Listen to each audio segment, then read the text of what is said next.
হরে কৃষ্ণ সুধী ভক্তবৃন্দ, আজ আবার আপনাদের সামনে হাজির হলাম আরেকটি প্রশ্ন নিয়ে। প্রশ্নটি হলো, পৃথিবীতে এত দুঃখ কষ্ট কেন? এখানে উত্তরে বলা হচ্ছে, ভগবান বিমুখ হওয়ার ফলে দুঃখ কষ্ট ভোগ করার উদ্দেশ্যে এই দুঃখ কষ্টের জগতে জীব এসেছে। কৃষ্ণ ভুলি যে জীব অনাদি বহির্মুখ, অতএব মায়া তারে দেয় সংসার দুঃখ। ভগবানের নির্দেশ হচ্ছে এই জগৎটা দুঃখ কষ্ট দিয়েই তৈরি, তাই কৃষ্ণ ভজনের মাধ্যমে পরমানন্দময় ধামে উন্নীত না হওয়া অবধি দুঃখ কষ্ট এখানে পেতে হবে। দুঃখ এই জগতে দেওয়া হয়েছে যাতে আমরা বুঝতে পারি যে এই জগৎটা সুখের স্থান নয়, যাতে এখান থেকে শীঘ্রই আনন্দময় বৈকুণ্ঠ ধামে দ্রুত পৌঁছতে পারি, সেই উদ্দেশ্যেই। শ্রীমদ্ ভগবদ গীতাতে ভগবান শ্রীকৃষ্ণ বলেছেন, মাম পেত্তঃ পুনর্জন্ম দুঃখ লায়াম অশাস্যতম নপ্নুবন্তি মহাত্মানঃ সংসিদ্ধিম পরমম গতঃ।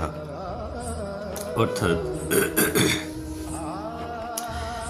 মহাত্মা ভক্তিপরায়ণ যোগীগণ আমাকে লাভ করে আর এই দুঃখপূর্ণ নশ্বর সংসারে পুনরায় জন্মগ্রহণ করেন না, কেননা তাঁরা পরম সিদ্ধি প্রাপ্ত হয়েছেন।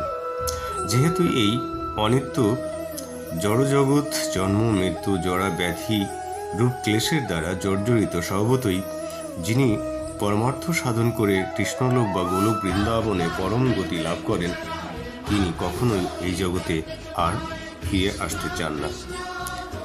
দুঃখালয়ম অশাশ্বতম, অর্থাৎ এটি নিত্য দুঃখের আলয়। এটাকে ভবরূপ কারাগার বা সংশোধনাগারের সাথে তুলনা করা হয়েছে।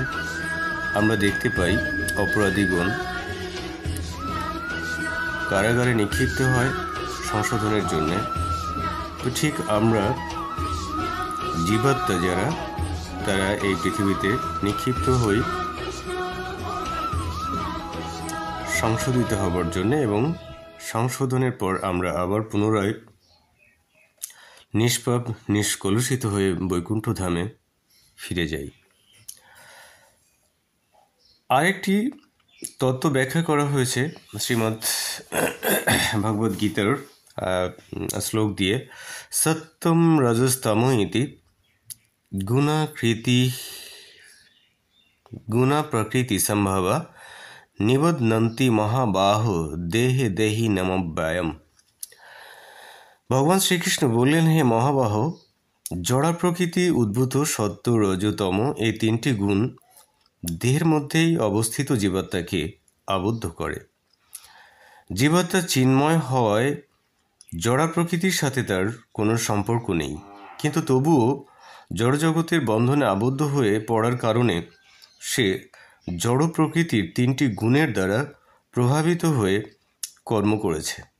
জীব যেহেতু তাদের বিভিন্ন প্রকৃতি অনুসারে ভিন্ন ভিন্ন দেহ প্রাপ্ত হয়, তাই তাঁদের সেই প্রকৃতি অনুসারে তারা কর্ম করতে বাধ্য হয়। জগতে নানা প্রকার সুখ ও দুঃখের সেটাই কারণ। তো কেন পৃথিবী দুঃখ দুর্দশায় পরিপূর্ণ বা জর্জরিত, বিষয়টি 3 রকম দিক দিয়ে ব্যাখ্যা করলাম। আশা করি আপনারা বুঝতে পারবেন। তো সকলে ভালো থাকবেন। হরে কৃষ্ণ।